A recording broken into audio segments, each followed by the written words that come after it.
አንድም ልዩነት የላቸውም። ቤሲካሊ የትግራይ ጉዳይ የፖለቲካ ልዩነትም አይደለም። አንዳንዶች የስልጣን ምን ስልጣን አለ ትግራይ ምን ስልጣን አለ?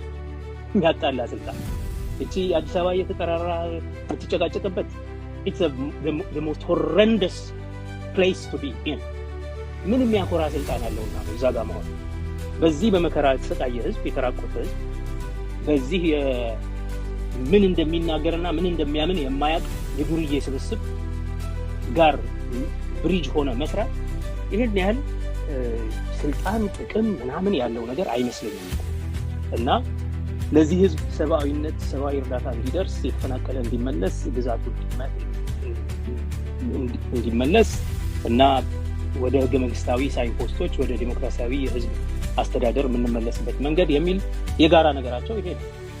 እዚህ ውስጥ የፖለቲካ ልዩነት አታይ የአመለካከት ልዩነት አታይ ምን ላይ ነው የሚለያየው? ከአብይ ጋር የሚካሄደው አካሄድ እንዴት ይካሄድ? ምን አይነት ግንኙነት ይኖር? ምን አይነት ርቀት ይኖር? ጌታቸው ከአብይ ጋር በምን ያህል ርቀት ላይ ይቆም? በምን ያህል ተቀራረብ ይቀራረብ?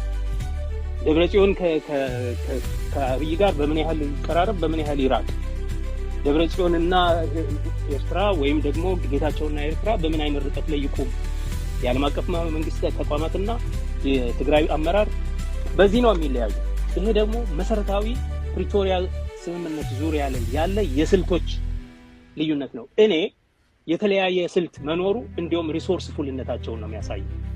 እንኳንም እንደዚህ አይነት መሳ ለመሳ የሚሄዱ የተለያዩ አመለካከቶች ነው።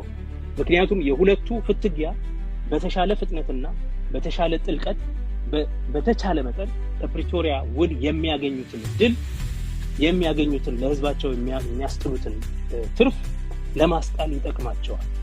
ዲሞክራሲያዊ ስርዓት እንዳይኖር ዲሞክራሲያዊ መንግስት ሰስፔንድ በማድረጉ ነው እንጂ የፕሪቶሪያ አግሪመንት እሱ ጋር ነው ስህተቱ።